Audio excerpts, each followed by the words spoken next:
ইবনে আব্বাস রাদিয়াল্লাহু তাআলা আনহু বলে, আমি আমার নবীর জবান মোবারকে বলতে শুনলাম, আমার নবী বলেন, হে দুনিয়ার মানুষের দলেরা, এই রজব মাসের মধ্যে এমন একটা দিন আছে, এমন 3টা রাত আছে, যে দিনে যেই রাতে আমার আল্লাহ তাআলা বান্দার দোয়া কবুল করে। জোরে বলবেন না সুবহানাল্লাহ। সাহাবায়ে কেরাম বলি, ইয়া রাসূলুল্লাহ, নবী গো, ও দয়াল নবী, মায়ার নবীজি, আপনার কাছে জানতে চাই, আপনি বলেন না এমন কোন দিন যেই দিনে আমার আল্লাহ তাআলা দোয়াটা কবুল করে। আমার নবী বলে, যেই দিনে আমি নবী নবুয়ত পাইছি। ইয়া রাসূলুল্লাহ, আপনি কোন দিন নবুয়ত পাইছেন? আমার নবী ডাক দিয়ে কয়, 27শে রজবের দিনের বেলা আমি নবীজি নবুয়ত পাইছি। এই জন্য এই দিনটা বড় গুরুত্বপূর্ণ। এই দিনে কেউ যদি দোয়া করে, আমার আল্লাহ তাআলা ওই দোয়াটা কবুল করে। ইবনে আব্বাস রাদিয়াল্লাহু তাআলা আনহু বলে, আমি দেখলাম আমার নবী এই দিনটাকে উদযাপন করতেন। ইয়া রাসূলুল্লাহ, আপনি কেমনে উদযাপন করতেন? বলে, আমি নবীজি এই দিনটাকে রোজা রাইখা উদযাপন করতাম। আমার অনেক মা বোনেরা লাইলাতুল মেরাজের রাত আসলে ভোর রাতে ভাত খেয়ে রোজা রাখে। এই রোজাটা সাধারণ কোনো রোজা না। আমার নবী যে দিনের বেলা 27শে রজবে রোজাটা রাখতো, এই মা বোনরা যে রোজাটা রাখে, এই রোজাটা হইল সেই রোজাটা। এক নাম্বার। হুজুর, আপনার কাছে জানতে চাই, ও মায়ার নবী, আপনি বলেন, নবীজি আপনি বলেন না, ওই 3টা রাত কোন 3টা রাত, যেই 3টা রাতে আমার আল্লাহ তাআলা দোয়া কবুল করে? নবী আমার বলে, রজব মাসের 27 তারিখ দিবাগত রাত, 28 তারিখ দিবাগত রাত, 29 তারিখ দিবাগত রাত, মানে এক কথায় শেষ 3 যেই রাত হলো, ওই 3টা রাতে আমার আল্লাহ তাআলা সকল দোয়া কবুল করে। মুসলমান, ও নবীর উম্মতের দলেরা, আশিক রাসূল ভাই বাবারা, বন্ধুরা, আমি এমনে বানায়া বলতেছি না। দেখেন হাদিস শরীফের পৃষ্ঠাটা সহ আমি আজকে ছবি তুলে আনছি। আমার কথা হইল, কোন মুসলমান ভাই এই জায়গার মধ্য থেকে কোন জায়গায় আলাদা হইয়া যাক, ইবাদত থেকে ফারেক হইয়া যাক, মাহরুম হইয়া যাক, আমি চাই না। আমার ভাইরা যদি আমার একটা কথা শুনে লাইলাতুল মেরাজের রাতে আমল করে, এটা আমারও ভালো, তারও ভালো। কথা কন্যা ঠিক না বেঠে? আমার নবী ডাক দিয়া কই, ওই রাত্রটা হইল, ওই 3টা রাত্র হইল রজব মাসের শেষ 3টা রাত্র, মানে যেই রাতে আমরা মেরাজুন নবীর নামাজ আদায় করি। যেই রাতের পরে আরো 2টা রাত আছে। আমরা গত পরশুদিন মেরাজুন নবীর নামাজ আদায় করেছি, আবার গতকালকে অনেকে করেছে, আজকে অনেকে করতেছে। ও নবীর উম্মতের দল, আমার নবীকে প্রশ্ন করা হয়, ইয়া রাসূলুল্লাহ, এই 3টা রাত আপনি নবী কেমনে উদযাপন করেন? আমার নবী কয়, কিয়ামুল লাইলের মাধ্যমে। আমি নবী রাত্রবেলা নামাজ আদায় কইরা কইরা এই 3টা রাত্রকে উদযাপন করে। আমার এই লাকসামের পশ্চিমগাঁও এলাকার ভাই বাবারা, মা বোনেরা গো, এই জন্য মেরাজুন নবীর রোজাটা ফাও রোজা না, এই রোজাটা বড় গুরুত্বপূর্ণ রোজা। মেরাজুন নবী এবং তার পরের 3 দিন কোনো ফাও রোজা না। এই রোজাটা হইল এই মেরাজুন নবীর এবং পরের 3 দিন রাত্রবেলা ফাও ইবাদত না। এই ইবাদতটা হইল আল্লাহ পাওয়ার একটা রাস্তা। কথা কন্যা ঠিক না বেঠে? মুসলমান, আল্লাহর নবী আরেকটা হাদিস শরীফ হযরত আনাস ইবনে মালিক রাদিয়াল্লাহু তাআলা আনহু হাদিস বর্ণনা করে বলে, এই রজব মাসে কেউ যদি 7টা রোজা রাখে, জবান বন্ধ নাই, জোরে কোন কয়টা? জোরে কোন কয়টা? এই রজব মাসে কেউ যদি 7টা রোজা রাখে, আমার নবী কয়, ওই ব্যক্তির গুনাহগুলা গোপন করা হবে, ওই ব্যক্তির নেক আমল বাড়াইয়া দেওয়া হবে। মুসলমান, মা বোনরা তো লাইলাতুল মেরাজের আগের দিনও রোজা রাখে, মেরাজের দিনও রোজা রাখে, মেরাজের পরের দিনও রোজা রাখে। এগুলা সাধারণ কোনো রোজা না, এগুলা আল্লাহর নবীর আদেশের রোজা। আমার নবী কয়, শুধু 3টা না, পারলে 7টা রোজা রাখো। 7টা রোজা রাখলে আমার আল্লাহ তাআলা তোমাদেরকে কবুল করে নিবে। আমার নবী ডাক দিয়ে কয়, ও উম্মতের দলেরা শুনো, আমি দয়াল নবী রাহমাতুল লিল আলামিন নবীজি এই রজব মাসটাতে কেন ইবাদত করতাম শুনে নাও। আমি নবী আমার উম্মতকে শিখিয়ে দেই, রজব মাস হইল 20টা বপনের মাস। এই মাসে তোমরা বীজ বপন করবা, আর শাবান মাসের মধ্যে, এই রজব মাসের বীজ থেকে অঙ্কুর ফসল, এই শাবান মাসের মধ্যে ফসলগুলা বড় হওয়ার একটা মাস, আর রমজান মাস হইল ফসলগুলা গড়ে তোলার মাস। নবীর উম্মতের দল রে, ও নবীর আশিকের দলেরা, এই জন্য মেরাজের দাম আছে, মেরাজের সম্মান আছে। বলে, হুজুর মেরাজের রাতে যে তারা নামাজ পড়তে কয় না, তারা যে বলে মেরাজের কোনো নামাজ নাই, তাহলে নবী রাত্রে নামাজ কি পড়ছে না? তার বাপের মাথা করছে। নবীরে প্রশ্ন করা হয়েছে, রজব মাসের শেষ 3 রাত আপনি কেমনে কাটান? নবী বলছেন নামাজে। কিয়ামুল লাইল, কিয়ামুল লাইল মানে কি? রাতের ইবাদতের মাধ্যমে, রাতের নামাজ, রাতের বেলা দাঁড়ায় দাঁড়ায় ইবাদতের মাধ্যমে। তো নবী যে রাত্রে নামাজ পড়লো, তারা যে কয় যে নামাজ নাই, তো আপনি কই পাবেন? না, আমার কাউকে কোনো বিরোধিতা করার দরকার নাই। ভাই সাহেব, আপনার মন চাইলে আমার কথা মানবেন, না মন চাইলে মানার দরকার নাই। আমরা ইবাদত করি এই হাদিসের ভিত্তিতে, আপনার মন চাইলেও করেন, না করলে এটা আপনার বিষয়। কারণ মানুষের ডাইককে 5 ওয়াক্ত নামাজে আনন্দ জানা, ঠিক আছে না? মানুষের ডাইককে 5 ওয়াক্ত নামাজে আনন্দ জানা। এই মেরাজের রাতে যদি মসজিদে একটা মিলাদের আয়োজন করে, দোয়ার আয়োজন করে, এই দোয়ার আয়োজনে যদি হেদায়েতপূর্ণ ইমাম সাহেব একটু বক্তব্য দেয়, ওয়াজ করে, যদি এই মানুষটার আল্লাহ কবুল করলে মেরাজের রাতের উসিলায় মানুষের অন্তর পরিবর্তন হইতে পারে। কথা বুঝেন না? মানুষের এমনি ডাইককে মসজিদে আনন্দ জানা, তো মেরাজের রাতে তাবারুকের লালুসও যদি আইয়ে, আর খানাডার লালুসও যদি আইয়ে, এর রাতে ইমাম সাহেব ওয়াজ করলে যদি হেদায়েত হয়ে যায়, আমরা বুঝছেন না? ঠিক আছে, যান মেরাজুন নবীতে ইবাদত করে বেদাত মাইনা নিলাম, মানলাম বেদাত। এই রাতে যে মানুষ ইবাদত আছে, এত তো 5 ওয়াক্ত নামাজ এমনি পড়ে না, কিন্তু এই রাতে ইবাদত আইলে যদি আল্লাহ তাআলা এই রাতে তার হেদায়েত দেয়, আপনি এই কথা বুঝতে পারছেন? আমি এই জন্য বলতে চাচ্ছি আর কি, আমি আল্লাহকে বিরোধিতা করি না। কারণ সবাই যদি গালাগালি করে, মনে করেন ওই দল গালাগালি করলে তো তারা তো আর আমার কাছে আইতো না। গালাগালি না করলে তারা আমার কাছাকাছি আইব, তারা আমার কথা শুনবো, আমার কথা বুঝবো। আমার গালাগালি দরকার কি? আমি বালা দুইটা কথা কই,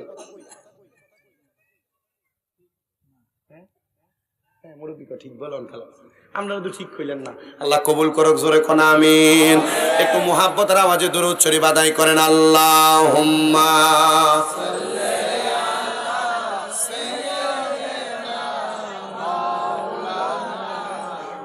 ওয়া আলা আলি সাইয়্যিদিনা।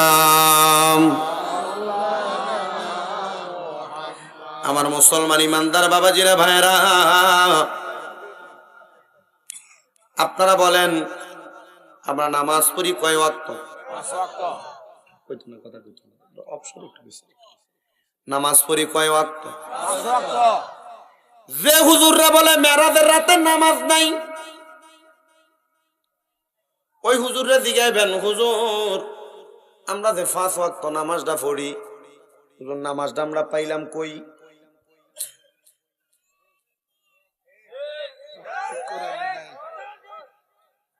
একটা সন্তান জন্ম হওয়ার পরে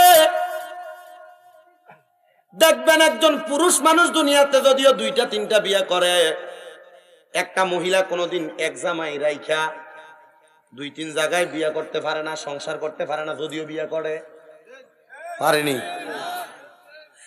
আর যদিও 3 জামাইয়ের কাছে বিয়া বইয়া সপ্তাহে, মনে করেন উদাহরণ দিয়া বোঝায়, সপ্তাহে দিন হইল 7টা, 2 দিন এ জামাইয়ের কাছে, 2 দিন ওই জামাইয়ের কাছে, 2 দিন ওই জামাইয়ের কাছে, 6 দিন দিল 6 জায়গায় সময়। এ মহিলার গর্ভে একটা সন্তান আইলো। আচ্ছা কর, বেডির সন্তান জন্ম হওয়ার পরে যদি সন্তান দিগায় মা আমার বাপ কেডা, বেডি কি কইবে? 3টা।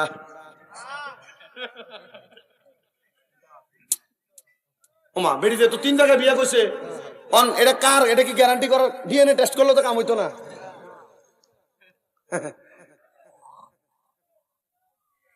ঠিক এমন ভাবে আপনি যদি একটা ইবাদত করেন, ইবাদতের নিশ্চয়তা যদি না পান, আপনার এমন ইবাদতের কোনো দরকার নাই। আপনার ইবাদতের নিশ্চয়তা আপনি এখনই নিয়ে যান। হুজুরকে বলবেন, হুজুর আমরা নামাজ পাইলাম কই থেকে? বলবো আমার আল্লাহ দিছে। বলে হুজুর কার কাছে দিছে? দাফে দাফে ফালাইবেন। হুজুর কে দিল? বলে আল্লাহ দিছে। বলে কার কাছে দিছে? বলে নবীর কাছে। বলে কোন দিন দিছে? এবার কইব 27শে রজব মেরাজের রাতে। হুজুর আল্লাহ তো থাকে লামকানে, আপনারাই তো কোন নবী আমরার মতো মানুষ, নবী দুনিয়ায় থাকে, তাইলে আমরা নবীর কাছে আল্লাহ নামাজটা দিল কেমনে? যদি কয় জিব্রাইলের মাধ্যমে সাফার দাঁতরা টোটকাটা ধরে ভালাইয়া সে চালাইবেন। আর যদি কয় না মেরাজে আমার নবী গেছে, আমার আল্লাহ স্বপ্নের মাধ্যমে নবীরে দিছে, আরেকটা বেজাল। কারণ আমার নবীর মেরাজ স্বপ্ন যুগে হয় নাই, বাস্তবে সশরীরে। বলে হুজুর কই ফাইলেন? দলিল লাগবো। আপনার জিজ্ঞেস আপনি কি বলবেন? আল্লাহ কোরআনুল কারীমের মধ্যে বলেন 15 পারার প্রথম পৃষ্ঠার প্রথম লাইন, সুবহানাল্লাযী আসরা বিআবদিহি লাইলাম মিনাল মাসজিদিল হারামি ইলাল মাসজিদিল আকসাল্লাযী বারাকনা হাওলাহু লিনুরিয়াহু মিন আয়াতিনা ইন্নাহু হুয়াস সামিউল বাসীর। আপনারা বলেন, ঘোষণা করছেন যিনি, তিনি কে? নবীর মেরাজ যদি স্বপ্নের মধ্যে হইতো, আল্লাহ কোরআনের আয়াতে এটা বলতো না। আল্লাহ বলেন সুবহানাল্লাযী, ওই আল্লাহর প্রশংসা, সুবহানাল্লাযী আসরা বিআবদিহি, যিনি তার বান্দাকে ভ্রমণ করাইছেন। জি, আল্লাহর কোরআনের কথা। কার কথা? আল্লাহর কোরআন। আসরা বিআবদিহি, যিনি তার বান্দাকে ভ্রমণ করাইছেন, লাইলাম, রাতের কিছু অংশে, মিনাল মসজিদিল হারাম ইলাল মসজিদিল আকসা, মসজিদে হারাম থেকে মসজিদে আকসা। এবার আসেন, যদি কারোর কাছে মোবাইল থাকে, মোবাইলটা হাতে নিয়ে গুগলের ভিতরে ঢুকবেন যে মসজিদে হারাম মক্কা শরীফ, আমি ডাইরেক্টলি দেখাই, যদি এটা স্বপ্নে হইতো, মক্কা শরীফ থেকে মসজিদে আকসার দূরত্ব, বাইতুল মুকাদ্দাস, নরমালি এর দূরত্ব দেখেন, মক্কা শরীফ থেকে বাইতুল মুকাদ্দাসের দূরত্ব আমি বের করি।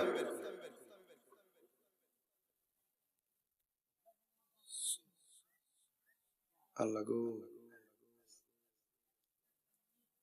মেরাজ সমান করতে হইব না যে নবীর মেরাজ কি স্বপ্ন হইল না ঘুমের ঘরে হইল, সশরীরে হইল।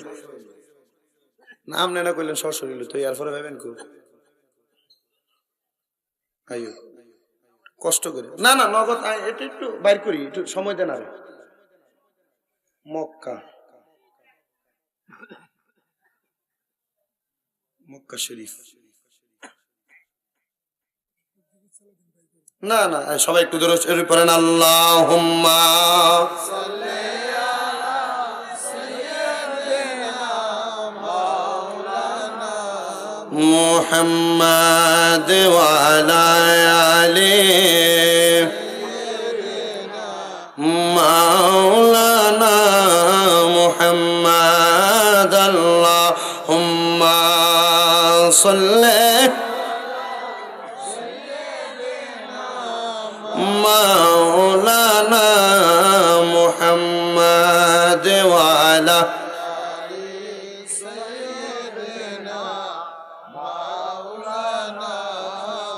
এবার দেখেন, আমি বাইর করলাম গুগল ম্যাপসের মাধ্যমে, মক্কা শরীফ থেকে বাইতুল মুকাদ্দাসের দূরত্ব হইল 1470 কিলোমিটার। 1470 কিলোমিটার পাড়ি দিতে গাড়ির মাধ্যমে, মানে যেটা প্রাইভেট কারের মাধ্যমে লাগে 16 ঘন্টা 40 মিনিট, দিনে 12 ঘন্টা।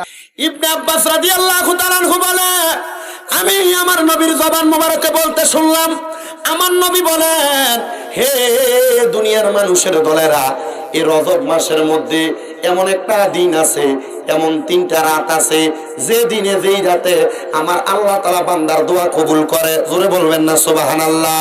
সাহাবায়ে কেরাম বলি, ইয়া রাসূলুল্লাহ, নবী গো, ও দয়াল নবী, মায়ার নবীজি, আপনার কাছে জানতে চাই, আপনি বলেন না এমন কোন দিন যেই দিনে আমার আল্লাহ তাআলা দোয়াটা কবুল করে। আমার নবী বলে, যেই দিনে আমি নবী নবুয়ত পাইছি। ইয়া রাসূলুল্লাহ, আপনি কোন দিন নবুয়ত পাইছেন? আমার নবী ডাক দিয়ে কয়, 27 রজবের দিনের বেলা আমি নবীজি নবুয়ত পাইছি। এই জন্য এই দিনটা বড় গুরুত্বপূর্ণ। এই দিনে কেউ যদি দোয়া করে, আমার আল্লাহ তাআলা ওই দোয়াটা কবুল করে। ইবনে আব্বাস রাদিয়াল্লাহু তাআলা আনহু বলে, আমি দেখলাম আমার নবী এই দিনটাকে উদযাপন করতেন। ইয়া রাসূলুল্লাহ, আপনি কেমনে উদযাপন করতেন? বলে, আমি নবীজি এই দিনটাকে রোজা রাইখা উদযাপন করতাম। আমার অনেক মা বোনেরা লাইলাতুল মেরাজের রাত আসলে ভোর রাতে ভাত খেয়ে রোজা রাখে। এই রোজাটা সাধারণ কোনো রোজা না। আমার নবী যে দিনের বেলা 27 রজবে রোজাটা রাখতো, এই মা বোনরা যে রোজাটা রাখে, এই রোজাটা হইল সেই রোজাটা। এক নাম্বার। হুজুর, আপনার কাছে জানতে চাই, ও মায়ার নবী, আপনি বলেন নবীজি আপনি বলেন না ওই 3টা রাত কোন 3টা রাত, যেই 3টা রাতে আমার আল্লাহ তাআলা দোয়া কবুল করে। নবী আমার বলে রজব মাসের 27 তারিখ দিবাগত রাত, 28 তারিখ দিবাগত রাত, 29 তারিখ দিবাগত রাত, মানে এক কথায় শেষ 3 যেই রাত হলো ওই 3টা রাতে আমার আল্লাহ তাআলা সকল দোয়া কবুল করে। মুসলমান ও নবীর উম্মতের দলেরা, আশিক রাসূল ভাই বাবারা বন্ধুরা, আমি এমনে বানায়া বলতেছি না, দেখেন হাদিস শরীফের পৃষ্ঠাটা সহ আমি আজকে ছবি তুলে আনছি। আমার কথা হইল কোন মুসলমান ভাই এই জায়গার মধ্য থেকে কোন জায়গায় আলাদা হইয়া যাক, ইবাদত থেকে ফারেক হইয়া যাক, মাহরুম হইয়া যাক, আমি চাই না। আমার ভাইরা যদি আমার একটা কথা শুনে লাইলাতুল মেরাজের রাতে আমল করে, এটা আমারও ভালো তারও ভালো, কথা কন্যা ঠিক না বেঠে? আমার নবী ডাক দিয়ে কই ওই রাত্রটা হইল, ওই 3টা রাত্র হইল রজব মাসের শেষ 3টা রাত্র, মানে যেই রাতে আমরা মেরাজুন নবীর নামাজ আদায় করি, যেই রাতের পরে আরো 2টা রাত আছে। আমরা গত পরশুদিন মেরাজুন নবীর নামাজ আদায় করেছি, আবার গতকালকে অনেকে করেছে, আজকে অনেকে করতেছে। ও নবীর উম্মতের দল, আমার নবীকে প্রশ্ন করা হয় ইয়া রাসূলুল্লাহ এই 3টা রাত আপনি নবী কেমনে উদযাপন করেন? আমার নবী কয় কিয়ামুল লাইলের মাধ্যমে। আমি নবী রাত্রবেলা নামাজ আদায় কইরা কইরা এই 3টা রাত্রকে উদযাপন করে। আমার এই লাকসামের পশ্চিমগাঁও এলাকার ভাই বাবারা, মা বোনেরা গো, এই জন্য মেরাজুন নবীর রোজাটা ফাও রোজা না, এই রোজাটা বড় গুরুত্বপূর্ণ রোজা। মেরাজুন নবী এবং তার পরের 3 দিন কোনো ফাও রোজা না, এই রোজাটা হইল এই মেরাজুন নবীর এবং পরের 3 দিন রাত্রবেলা ফাও ইবাদত না, এই ইবাদতটা হইল আল্লাহ পাওয়ার একটা রাস্তা, কথা কন্যা ঠিক না বেঠে? মুসলমান, আল্লাহর নবী আরেকটা হাদিস শরীফ হযরত আনাস ইবনে মালিক রাদিয়াল্লাহু তাআলা আনহু হাদিস বর্ণনা করে বলে এই রজব মাসে কেউ যদি 7টা রোজা রাখে, জবান বন্ধ নাই, জোরে কোন কয়টা? জোরে কোন কয়টা? এই রজব মাসে কেউ যদি 7টা রোজা রাখে, আমার নবী কয় ওই ব্যক্তির গুনাহগুলা গোপন করা হবে, ওই ব্যক্তির নেক আমল বাড়াইয়া দেওয়া হবে।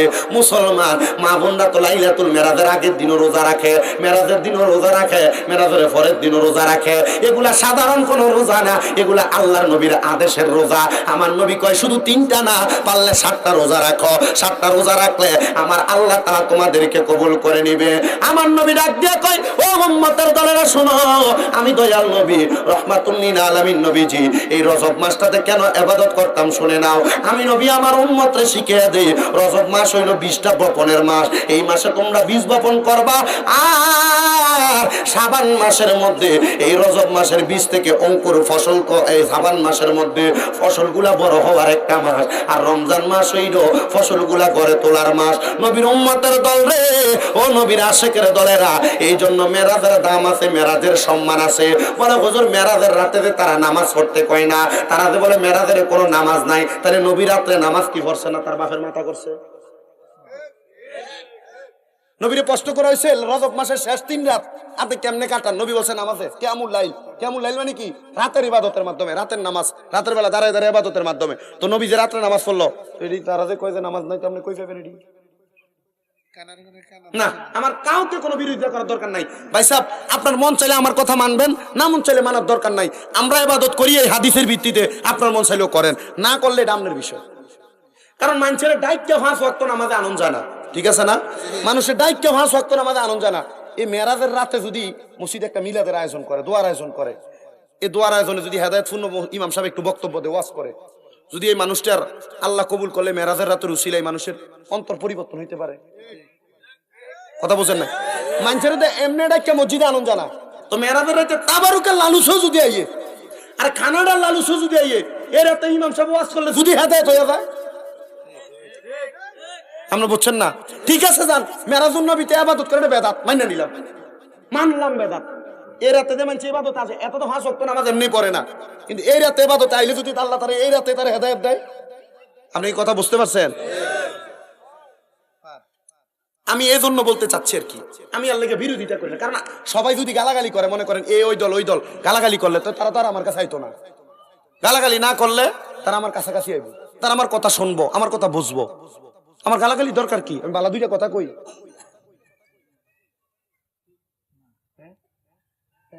ঠিক বলেন, আমরা তো ঠিক কইলেন না। আল্লাহ কবুল করুক, জোরে কোন আমিন।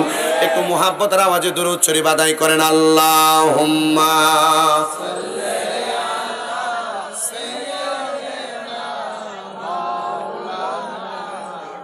وعلى آل سيدنا। আমার মুসলমান ইমানদার বাবাজিরা ভাইরা, আপনারা বলেন আমরা নামাজ পড়ি কয় ওয়াক্ত? নামাজ পড়ি কয় ওয়াক্ত? যে হুজুররা বলে মেরাজের রাতে নামাজ নাই, ওই হুজুররা জিগাইবেন, হুজুর আমরা যে 5 ওয়াক্ত নামাজটা পড়ি, হুজুর নামাজটা আমরা পাইলাম কই?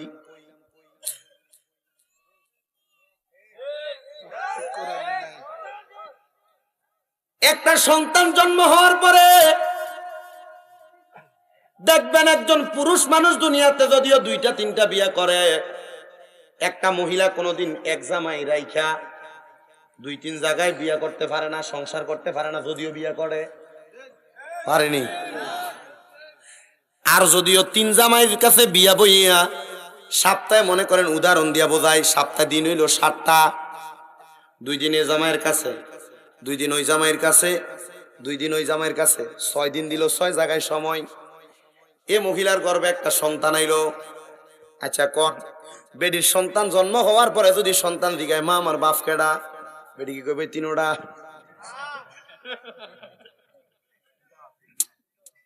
ওমা বেডিতে তো 3 জায়গায় বিয়ে করছে, অন এটা কার? এটা কি গ্যারান্টি কর? ডিএনএ টেস্ট করলে তো কাম হইতো না।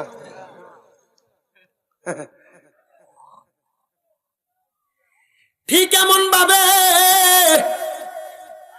আপনি যদি একটা ইবাদত করেন, ইবাদতের নিশ্চয়তা যদি না পান, আপনার এমন ইবাদতের কোনো দরকার নাই।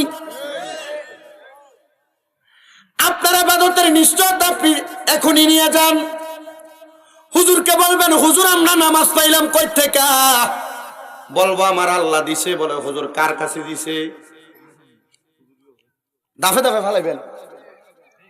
হুজুর কে দিল? বলে আল্লাহ দিছে। বলে কার কাছে দিছে? বলে নবীর কাছে। বলে কোন দিন দিছে? এবার কইব 27শে রজব মেরাজের রাতে। হুজুর আল্লাহ তো থাকে লামকানে, আপনারাই তো কোন নবী আমরার মতো মানুষ, নবী দুনিয়ায় থাকে, তাইলে আমরা নবীর কাছে আল্লাহ নামাজটা দিল কেমনে? যদি কয় জিব্রাইলের মাধ্যমে সাফার দাঁতরা টোটকাটা ধরে ভালাইয়া সে চালাইবেন। আর যদি কয় না মেরাজে আমার নবী গেছে, আমার আল্লাহ স্বপ্নের মাধ্যমে নবীরে দিছে, আরেকটা বেজাল।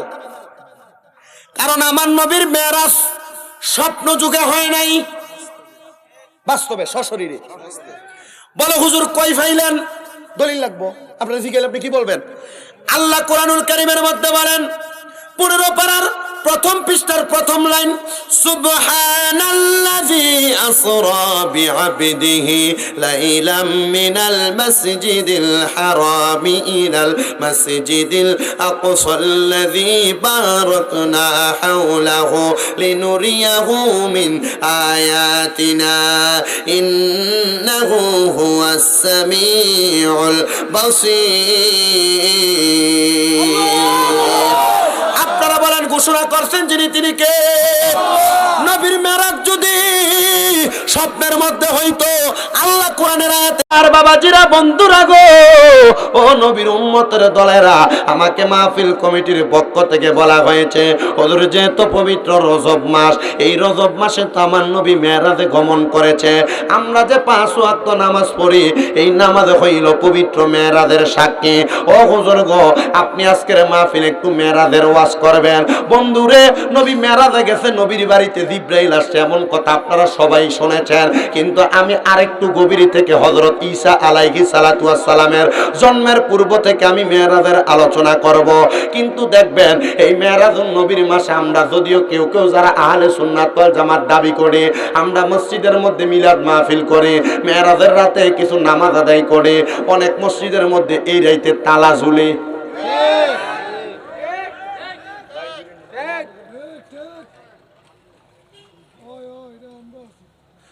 মনোযোগ দেন, আমি শামীম রাজা কারোর বিরোধিতা করে ওয়াজ করি না। আপনি সুন্নি, আপনি কওমি, আপনি জামাতি, আপনি আলে হাদিস, অসুবিধা নাই, মুসলমান।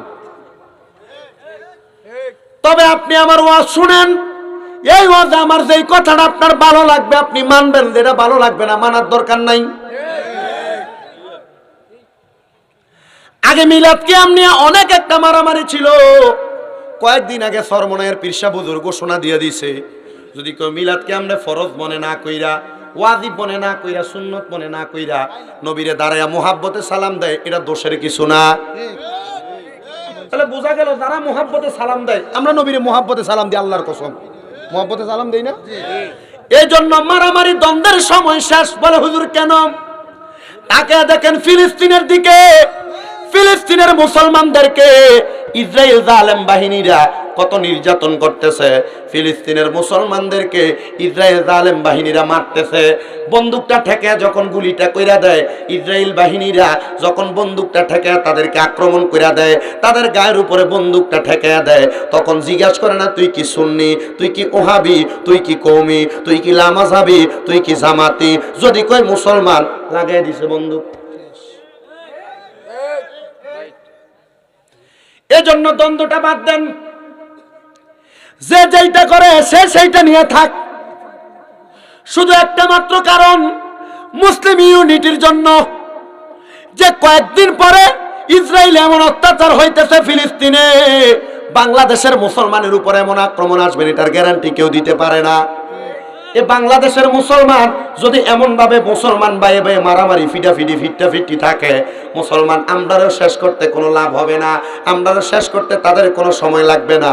এজন্য যে যার দল নিয়ে থাক, মুসলমান হিসেবে আল্লাহর কোরআনের বিরুদ্ধে, নবীর হাদিসের বিরুদ্ধে, নবীর ইজ্জত আজমত, কোরআনের ইজ্জত আজমত নিয়ে কেউ যদি কথা বলে, মুসলমান যে যেই দল করক, যে যে তরিকা করক, সে তার তরিকা নিয়ে থাকবে। তবে আল্লাহর কোরআন এবং নবীর আজমত রক্ষার্থে সব মুসলমান একসাথে মাঠে নামার দরকার আছে না? না। এবার ওয়াজ শোনেন, যারা বলেন লাইলাতুল মেরাজ রাত আবার কিসের ইবাদত, আপনার মন চাইলে আপনি আমার ওয়াজটা বোঝার চেষ্টা করেন। হযরত ইবনে আব্বাস রাদিয়াল্লাহু তাআলা আনহুর নাম আপনারা শুনেছেন, আমরাও শুনেছি। আমরা নবীর হাদিসের উপরে ইবাদত করি, আপনারাও ইবাদত করেন। ইবনে আব্বাস রাদিয়াল্লাহু তাআলা আনহু সুপরিচিত একজন মুফাসসির, যিনি তাফসীর ইবনে আব্বাসের রচয়িতা। এই তাফসীরের কোন হেদায়া, এই তাফসীরের জন্য হাওলা যদি দেওয়া হয়, এমন কোন মানুষ নাই এই তাফসীরের হাওলা মানে না। মুসলমান ও নবীর উম্মতের দল শুনে না, হযরতে ইবনে আব্বাস রাদিয়াল্লাহু তাআলা আনহু বলে, আমি আমার নবীজির জবান মুবারকে বলতে শুনেছি, আমার নবী বলে, এই এবারে ডাক দে, এও আপনি কি করেন, বয়তাছেন নাকি? লাগতো না, এনে দাঁড়ায় ওয়াজ শোনো, আপনি এনে ওয়াজ শোনেন। আমার মাহফিলের একটা সিস্টেম হলো, কাউকে দাঁড়ায় থাকলে বসাই না, বসে থাকলে দাঁড়াই না, কোনো ডাক দেওয়ার দরকার নাই। আপনারা যারা মাহফিল কমিটি, তাবারুকের 5 মিনিট আগে দিয়ে শুধু তাবারুকটা লই যাবেন, নাহলে আপনারাও বইয়ালানো ওয়াজ শুনতেন। কারণ অনেক জায়গায় মাহফিল কমিটি মাহফিলের আয়োজন করে ওয়াজ শুনতারে না, ঠিক আছে না ভাই সাহেব? হ্যাঁ, আমরা এনে দাঁড়ায় শোনেন, অসুবিধা নেই, আমার কোনো সমস্যা নেই।